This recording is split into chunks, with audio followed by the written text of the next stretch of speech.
Nos pièces de vis sont maintenant presque terminées, mais il nous manque encore un sol. Dans cet épisode, nous allons donc installer un sol stratifié. Et nous avons opté pour des lattes d'une très grande longueur avec un système encliquable en aluminium. Nous installons d'abord la cuisine dans cet espace. Vous utilisez du carrelage dans cette pièce, vous pouvez alors placer la cuisine par-dessus. Mais nous utilisons des laminades sur tout cet espace. Si c'est ce que vous faites aussi, il est alors préférable de placer d'abord la cuisine et le stratifié tout autour. En effet, si vous placez la cuisine sur du stratifié, celui-ci ne pourra plus bouger et dans une pièce humide avec de nombreuses variations de température, cela peut causer des problèmes. Une fois la cuisine installée, nettoyez toute la saleté. Avant de commencer la pose, assurez-vous que votre sol soit bien propre. La moindre imperfection pouvant nuire à ce que le stratifié soit bien plat et aligné par la suite. Après le balayage, repassez par sécurité avec l'aspirateur. De cette façon, nous éliminons les plus petites particules de poussière de la pièce. Même si nous plaçons le sol ici sur une nouvelle chape, nous vérifions toujours que la surface soit suffisamment plate. Ce que vous faites avec un niveau à bulles. Un petit pli ne peut pas faire de mal, sauf sur une nivellation de plus de 3 mm sur 2 mètres de distance. Et si c'est le cas, vous devez absolument égaliser. Amenez ensuite les paquets dans la pièce. Assurez-vous que l'espace soit à température ambiante.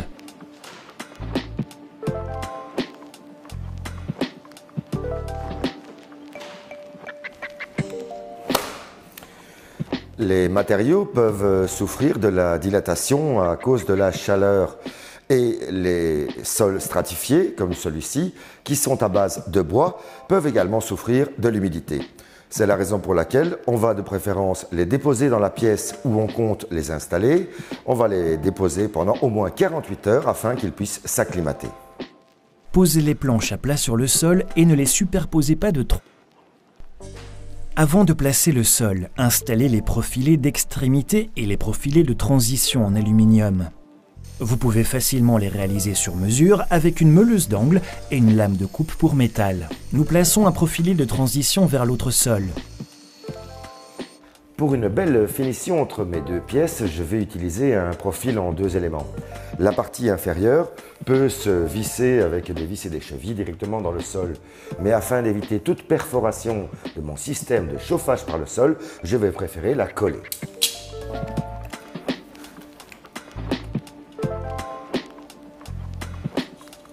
Ce n'est pas un problème si un revêtement a déjà été posé, le profilé ne s'attache que d'un seul côté.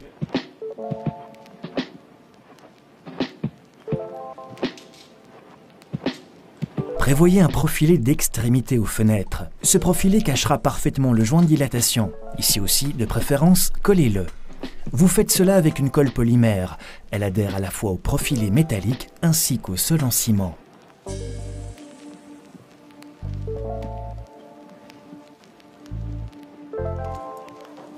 Avant de placer le sol, vous placez un écran par vapeur. Cette couche empêchera les problèmes d'humidité ultérieure. Il peut encore rester de l'humidité dans la chape ou vous pourriez rencontrer des problèmes d'humidité ascensionnelle. Si elle pénètre dans le stratifié, le bois va gonfler. Donc pour ce qui est du rez-de-chaussée, assurez-vous toujours de prévoir la meilleure protection possible. Assurez-vous que chaque morceau de votre sol soit bien recouvert du pare-vapeur. Collez les pièces ensemble.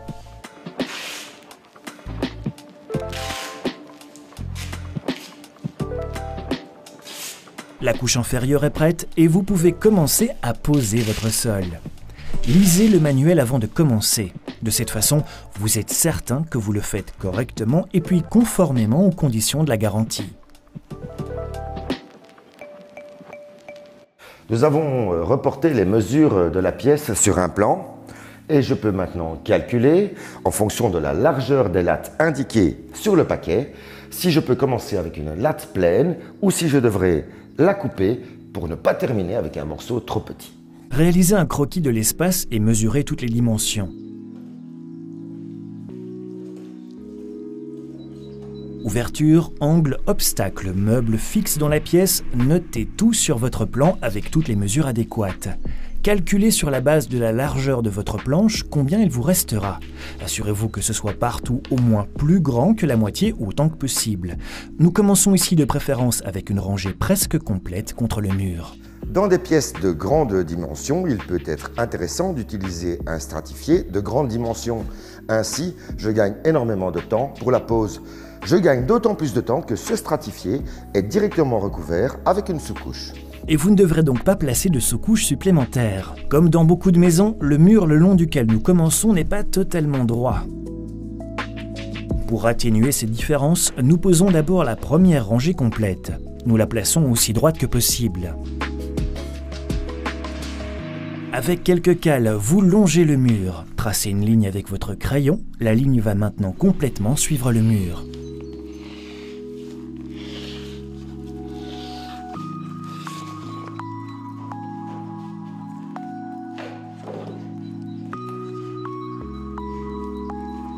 Vous découpez ensuite la planche le long de cette ligne. De cette façon, la première rangée suivra complètement le mur.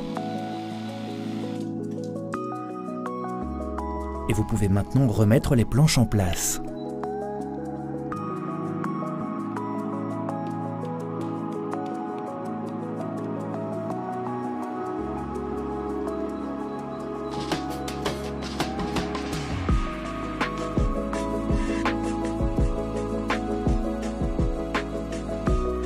Conservez toujours un joint pour la dilatation. Placez des cales contre le mur.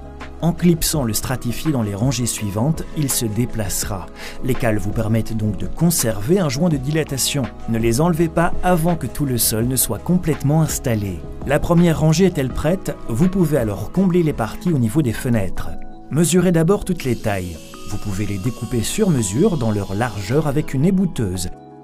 Mais dans la longueur, il vaut mieux utiliser une scie circulaire ou une scie sauteuse. Si la coupe n'est pas parfaitement droite, ce n'est pas un problème, un profilé d'extrémité sera ajouté ici. Avec ce système de clic, vous pouvez à présent poser la planche de l'autre côté. Ce n'est pas réalisable pour tous les stratifiés et ce n'est pas non plus le but de poser tout votre sol de cette manière, mais combler de la sorte de petites surfaces s'avère toujours très pratique. Une fois la première rangée posée, la suite devient un jeu d'enfant. Le système de clic s'assemble rapidement. Vous glissez simplement dans la longue connexion et vous pouvez fermer la connexion plus courte tout aussi rapidement. Vous pouvez éventuellement lui administrer quelques petits coups pour bien le fermer.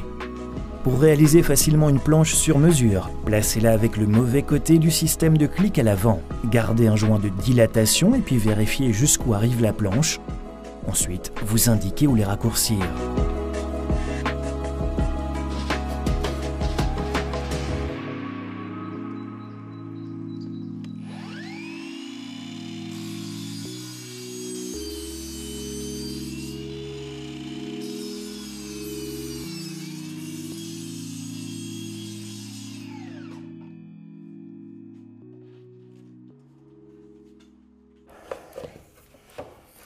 Je vais toujours utiliser la chute de la dernière pièce que je place sur cette rangée pour commencer la rangée suivante.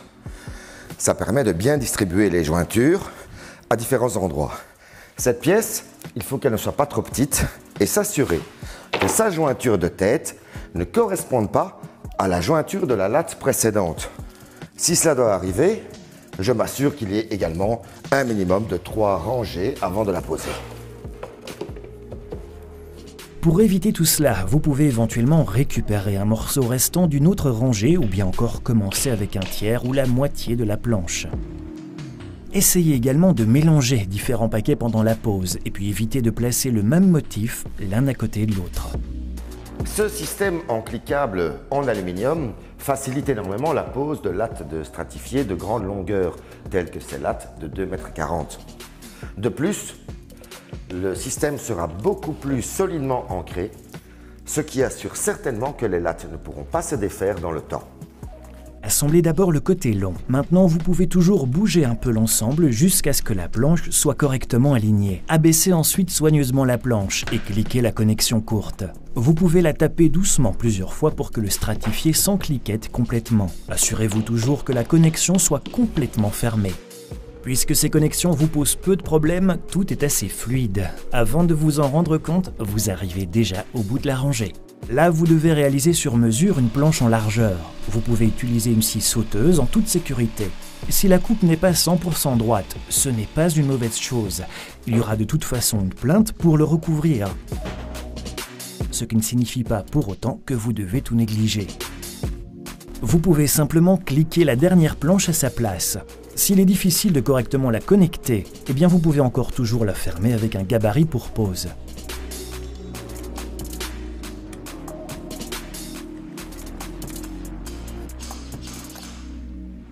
Vous pouvez également installer ce stratifié dans la cuisine. N'oubliez pas d'installer également en premier votre pare-vapeur pour bien protéger le stratifié de l'humidité.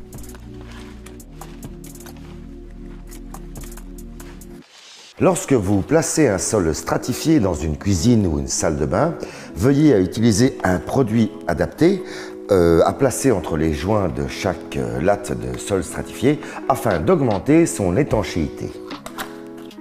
Ce traitement offre une protection supplémentaire. Si vous renversez, l'humidité ne pourra pas pénétrer dans les joints ni le stratifié. Placez le produit dans la partie supérieure de la connexion. Assurez-vous d'en appliquer suffisamment. Si vous posez la planche, le produit doit sortir par-dessus. N'oubliez pas non plus d'appliquer le produit dans les connexions courtes. Appliquez-en en haut du système de clic dans la connexion elle-même.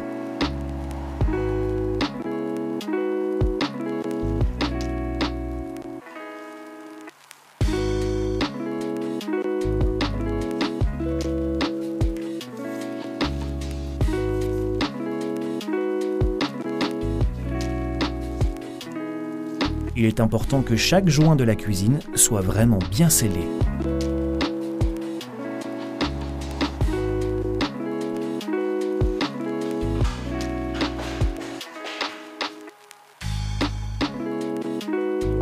Tout ce qui ressort peut être ôté après une vingtaine de minutes. Vous pouvez le faire avec une spatule flexible.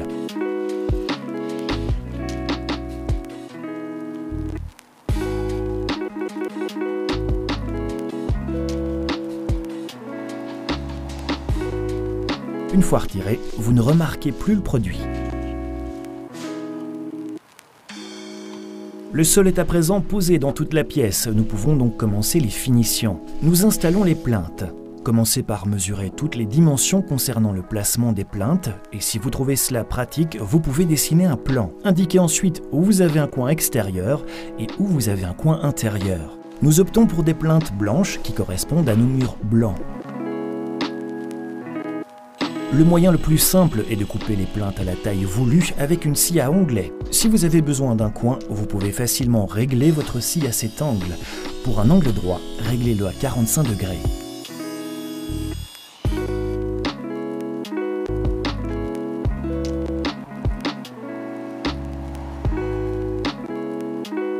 Collez les plinthes au mur avec de la colle polymère. Elle adhère bien aux deux matériaux. Vous pouvez choisir un mastic proposant une adhérence initiale déjà très élevée. Pour éviter de remarquer le côté de la plinthe à certains endroits comme ici à la porte, vous pouvez également biseauter, ce que vous faites avec un petit morceau aussi large que vos plinthes. Collez-le d'abord avant de placer la plinthe.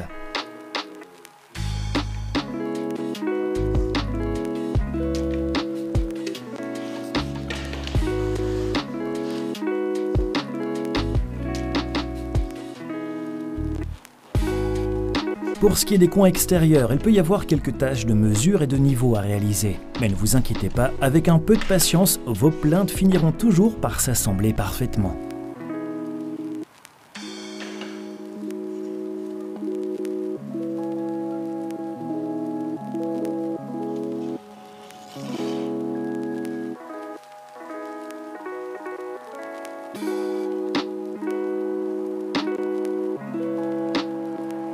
Enfin, nous ajoutons les profilés d'extrémité aux fenêtres. Il suffit ici de cliquer sur la partie supérieure de celle-ci. Vous pouvez assembler le profilé avec un marteau et une cale.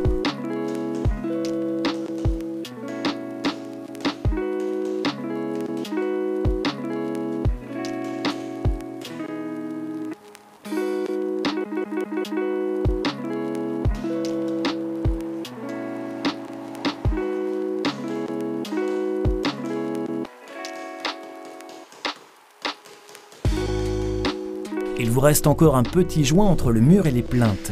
Vous allez l'achever aussi bien que le reste. Pour cela, vous pouvez fermer ce petit écart avec une ligne de mastic acrylique. Vous allez ensuite lisser avec un doigt humide pour obtenir une finition parfaite.